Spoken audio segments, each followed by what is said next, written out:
পশ্চিমবঙ্গের এক অত্যন্ত জনপ্রিয় ভ্রমণ স্থল হল দীঘা। কথায় আছে, শীত গ্রীষ্ম বর্ষা বাঙালির দীঘাই ভরসা। এক দুদিনের ছুটি পেলে বাঙালিরা বারে বারে ছুটে আসে এই দীঘাতেই। দীঘায় এসে যেমন উপভোগ করা যায় সমুদ্রের ঢেউ, হাওয়া ও সমুদ্র সৈকত, ঠিক তেমনই আপনারা ঘুরে দেখতে পারবেন মোহনা, জগন্নাথ মন্দির, ওল্ড দীঘা মার্কেট ইত্যাদি। আর সন্ধ্যায় সামুদ্রিক মাছ খেতে খেতে উপভোগ করতে পারেন সমুদ্রের পাড়ের এই অপূর্ব হাওয়া। তাহলে চলুন ভাগ করে নিই আপনাদের সাথে আমাদের এইবারের দীঘা ভ্রমণের অভিজ্ঞতা।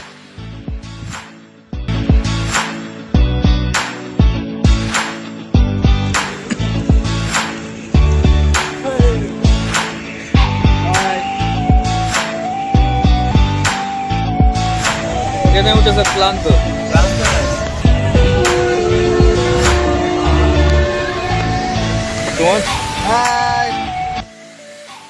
ট্রেনে, বাসে, বাইকে বা গাড়িতে যে কোনোভাবেই দীঘা যাওয়া যায়। আমরা এবারে গেছিলাম ট্রেনে করেই।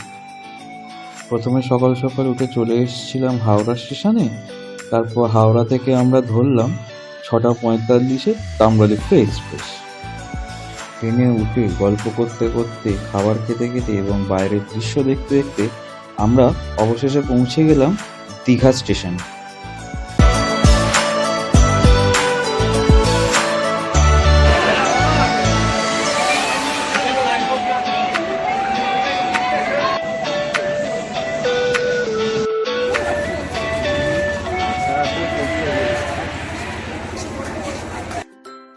প্রায় 3.5 ঘন্টার পর আমরা দীঘা স্টেশনে এসে পৌঁছলে স্টেশন থেকে বেরিয়ে টোটোওয়ালাদের সঙ্গে দর কষাকষি করে একটা টোটো নিয়ে আমরা সোজা পৌঁছে গেলাম আমাদের এইবারের হোটেল RK ইন্টারন্যাশনালে। আমরা দীঘা এসে যে হোটেলটায় ছিলাম ওটা এবার আপনাদেরকে দেখাই। জাহাজবাড়ি পেরোলেই মেন রোডের ওপরই এই হোটেল। এই হোটেলের নিজস্ব রেস্টুরেন্ট ও সুইমিং পুলও রয়েছে।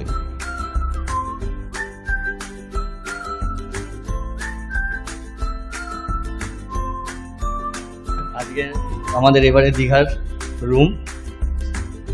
বাচ্চা রুমটা খোলো। Common space. এটা হচ্ছে আমাদের ডাইনিং অ্যান্ড লাঞ্চ টেবিল। এটা একটা রুম।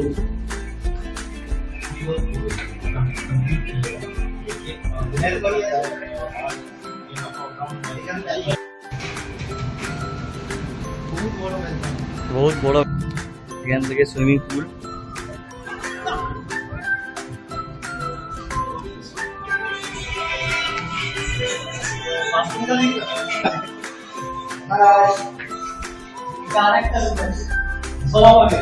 এটাও আমাদের রুম।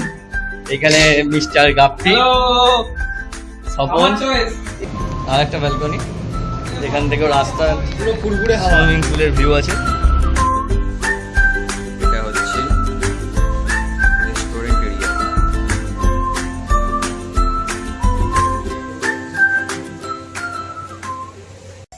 এত সুন্দর হোটেল আর তার ভিউ দেখে ফ্রেশ হয়ে আমরা চলে গেছিলাম সুইমিং পুলে মজা করতে।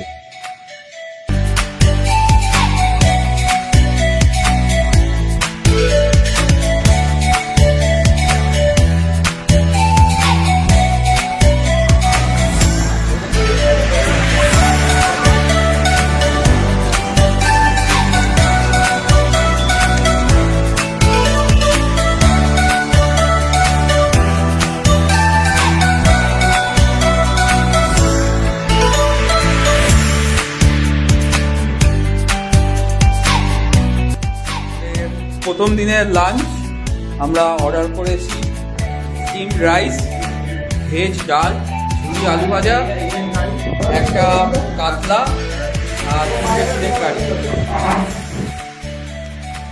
এই দুদিনই আমরা এই হোটেলের রেস্টুরেন্ট থেকে খাবার নিয়ে খেয়েছি। লাঞ্চ, ডিনার সবেতেই নানান পদ আমরা ট্রাই করেছি এবং শেষ দিনে আমরা ইলিশ ও পমফ্রেট খেয়েছি। এখানকার প্রতিটি খাবারের স্বাদ ছিল অতুলনীয়। রেস্টুরেন্টে বললে তারা আমাদের মতো করেই বানিয়ে দিত খাবার।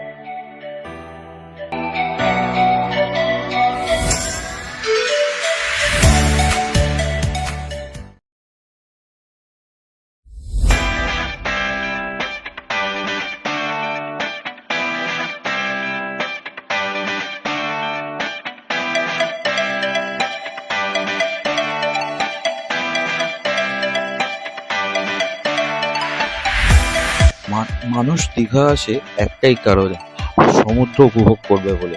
তাই আমরাও চলে এসেছি দীঘায় সমুদ্রের পাড়ে।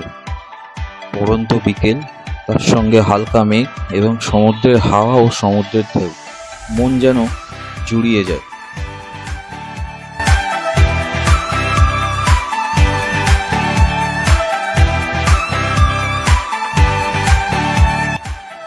সমুদ্র হাওয়া এবং সমুদ্রের ঢেউ উপভোগ করতে করতে আমরা একটু চা খেয়ে নিলাম।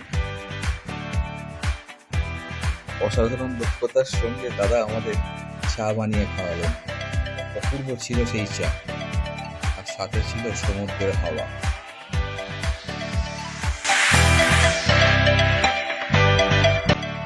নিউ দীঘার বিচের ধারে খানিকক্ষণ ঘোরাঘুরি করে আমরা চলে গেলাম ওল্ড দীঘায়। ওল্ড দীঘার সৌন্দর্যকে উপভোগ করতে এবং ওল্ড দীঘা মার্কেটকে ঘুরে দেখতে।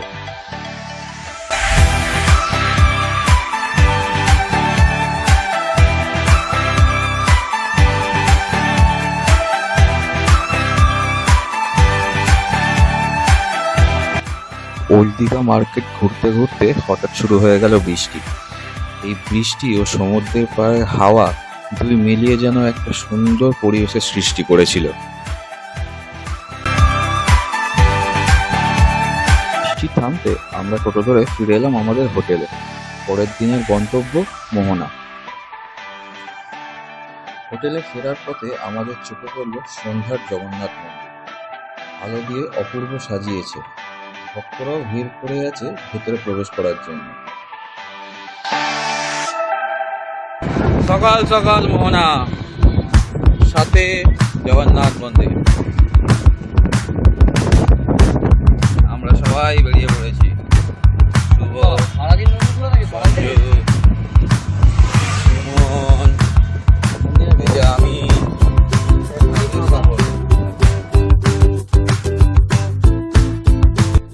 আশেপাশে সৌন্দর্য দেখতে দেখতে আমরা চলেছিলাম মোহনার উদ্দেশ্যে।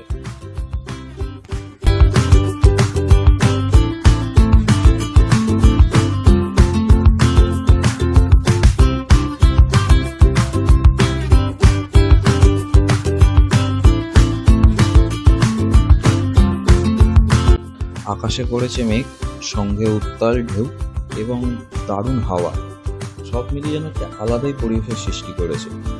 আমরাও হেঁটে চলেছিলাম মোহনা দেখার উদ্দেশ্যে।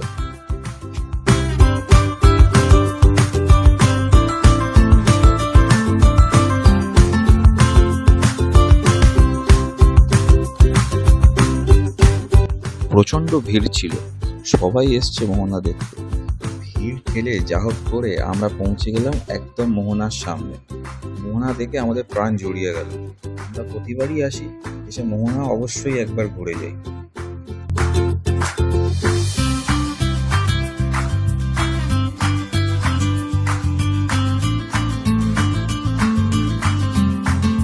মোহনার সামনে দাঁড়িয়ে এত সুন্দর ঢেউ এবং হাওয়া উপভোগ করতে করতে সময় যে কখন কেটে গেল আমরা বুঝতেই পারলাম না।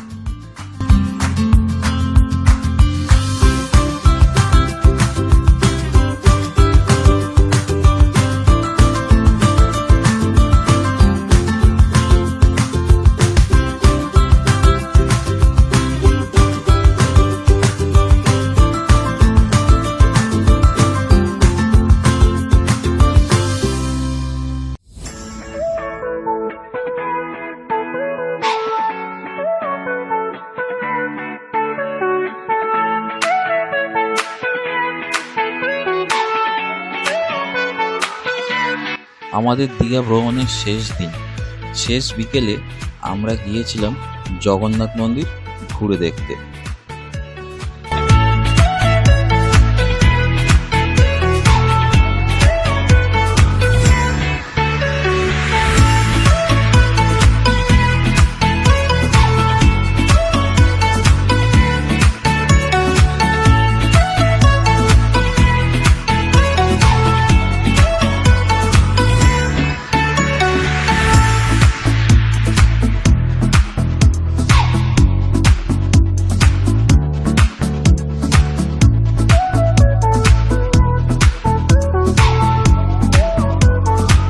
পড়ন্ত বিকেল এবং আস্তে আস্তে মন্দিরের সকল আলো জ্বলে উঠছিল।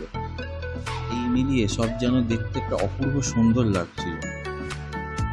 আমাদের ক্যামেরায় বন্দি এই জগন্নাথ মন্দিরের কিছু ফটো ও ভিডিও আপনাদের সঙ্গে ভাগ করে নিলাম।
আমরা গেছিলাম স্নানযাত্রার ঠিক পরেই, সেই জন্য মন্দির বন্ধ ছিল, কারণ প্রভু জগন্নাথের জ্বর হয় সেই সময়। তাই আমরা প্রভু জগন্নাথের দর্শন না পেলেও জগন্নাথ মন্দির থেকে আমাদের মন প্রাণ সবই জুড়িয়ে যায়।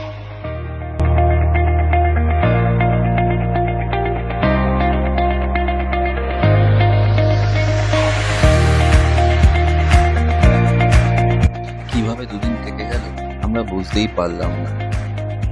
এই দুদিনে আমরা অনেক ঘুরেছি, খেয়েছি এবং এক্সপিরিয়েন্স করেছি অনেক নতুন কিছু জিনিস।